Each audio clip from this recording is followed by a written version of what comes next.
আজকে আমি গিয়েছিলাম দুটো প্যাসেঞ্জার নিয়ে সর্পি মোড়।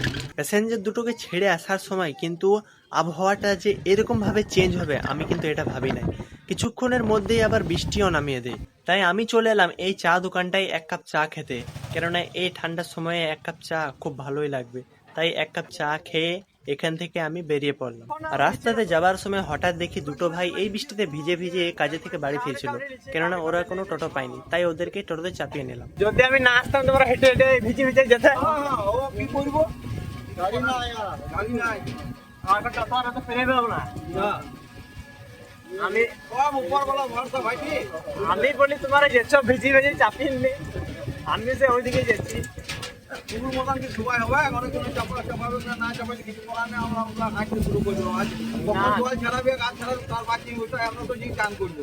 এই যদি ঠান্ডা লেগে যায় এই সময় তাহলে কিন্তু লোকের আর কিছু করার নাই, বুঝলি ভাইটি? বেশ যাও তাহলে। হ্যাঁ ভাইটি যা, বেশ ভালো ইয়ে করলি রে।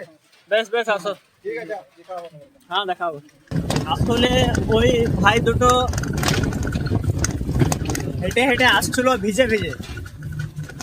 এই সময় যদি ঠান্ডা লেগে যায় তো ঠান্ডা ছাড়তে যাবে না। আর পরিবারের সমস্ত চাপ তো বুঝতেই পারছো কাদের উপর থাকে। যদি বা ঠান্ডা লেগে যায় বাই চান্স তাহলে অসুবিধা হয়ে যাবে। তাই ওই ভাই দুটোকে চাপিয়ে নিলাম। ভাই দুটোকে নামানোর পর আমি সোজা চলে গেলাম বাড়ি। পানি কিন্তু এখনো ছাড়াইনি। এই পানিতে হালকা ফুলকা করে ভিজে ভিজেই বাড়ি এলাম। যা হোক বাড়ি পৌঁছে গেছি। তো ভিডিওটি আমি এখানে এন্ড করলাম। দেখা হচ্ছে তোমাদের সাথে পরের ভিডিওতে।